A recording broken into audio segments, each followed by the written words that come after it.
कहते हैं जो दौलत हमें मिली होती है, जब तक वो हमारे साथ रहती तब तक उसकी कीमत का पता नहीं चलता। हम क्या खुराक ले रहे हैं, हम क्या भोजन ग्रहण कर रहे हैं, ये बहुत महत्वपूर्ण है हमारे जीवन के लिए। निरंतर इस जगत में अच्छाइयाँ और बुराइयाँ दोनों हैं, हमेशा हैं, हमेशा रहेंगी। लोग कहते हैं कई बार जब कोई गलतियां होती हैं आज के युग में, तो कहा जाता है ये तो कलयुग है, कलयुग में तो पाप बढ़ता ही है।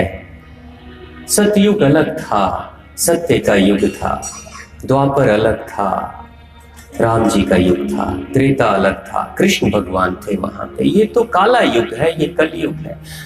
अरे ये काला युग नहीं है, ये माँ काली का युग है। माँ काली का रूप है, इसलिए कलयुग है ये। माँ प्रसन्न होती है इस युग में सबसे ज्यादा, क्योंकि भगवान श्री कृष्ण के जन्म के लिए जब माँ इस धरती पे अवतरित हुई थी, वही मैया जब विंध्यवासिनी के रूप में स्थापित हुई थी, तो माँ ने कहा था कि कलयुग के बच्चों के कल्याण के लिए अब मैं धरती पे ही रहूंगी। उस वक्त ही आ गई थी माँ, और तभी कलयुग के आने का समय आ गया था। तो माँ तब से हमारे साथ रहती हैं, इसलिए काली का युग भी कहते हैं इसको। तो माँ का रूप है ये, माँ का युग है ये, बड़ा शुद्ध और पवित्र युग है। लेकिन संभावनाएं बहुत है, आपके पास विकल्प काफी सारे हैं, अच्छे के लिए भी हैं और बुरे के लिए भी हैं। आप क्या चयन करते हैं ये आपके लिए महत्वपूर्ण है। एक बार की बात है, एक नौजवान एक परम गुरु के पास जाता है, उनका शिष्य था वो। तो गुरु के पास जब वो जाता है तो गुरु से कहता है, गुरुवर मेरे घर में 2 चिड़ियाएं रहती हैं। नौजवान कहता है, गुरुवर मेरे घर में 2 चिड़ियाएं रहती हैं, दोनों आपस में लड़ते रहती हैं हमेशा। गुरु पूछते हैं, अच्छा दोनों चिड़ियाएं लड़ते रहती हैं तो जीतती कौन है? दोनों में से, दोनों की लड़ाई में से कोई एक तो जीतती होगी। तो नौजवान कहता है, गुरुवर जिसको मैं ठीक से खाना खिलाता हूं ना, वो बड़ी तंदुरुस्त है, वो जीत जाती है।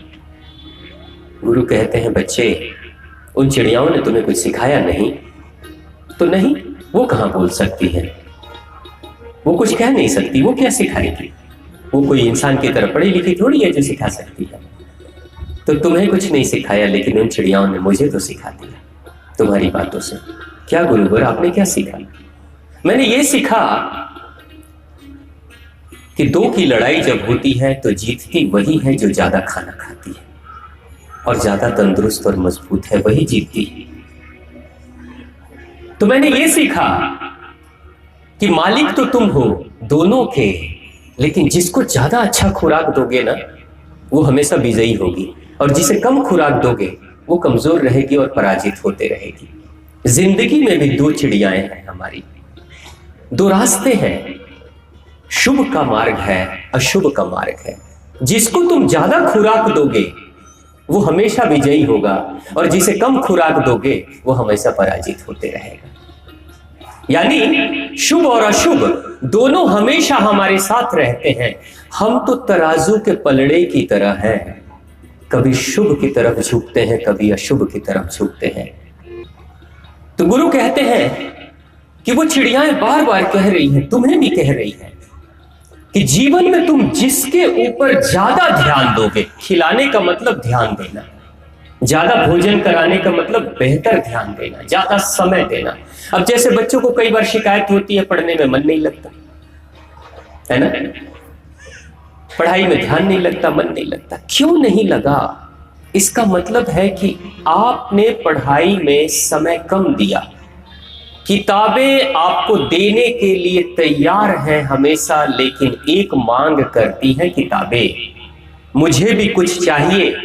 पाठक को बार बार किताबें कहती हैं, मैं सारा ज्ञान तुम्हें दे दूंगी, लेकिन सिर्फ तुम बदले में मुझे समय दे दो, मुझे समय दो।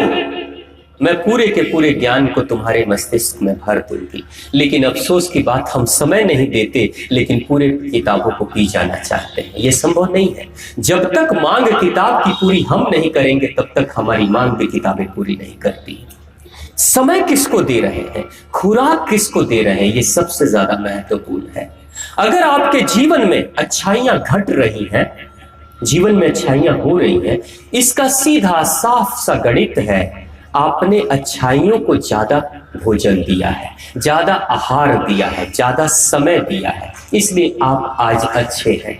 और अगर जीवन में कभी बुराइयां घटित होंगी, तो इसका मतलब है जरूर बीजारोपण बुराइयों का आपने किया होगा। अब बुराइयां वृक्ष के रूप में बड़ी हो गई, तो अब आपको दुख हो रहा है। लगाएंगे आम का वृक्ष तो इमली तो नहीं मिलेगी, और लगाएंगे इमली तो आम की उम्मीद कैसे कर सकते हैं।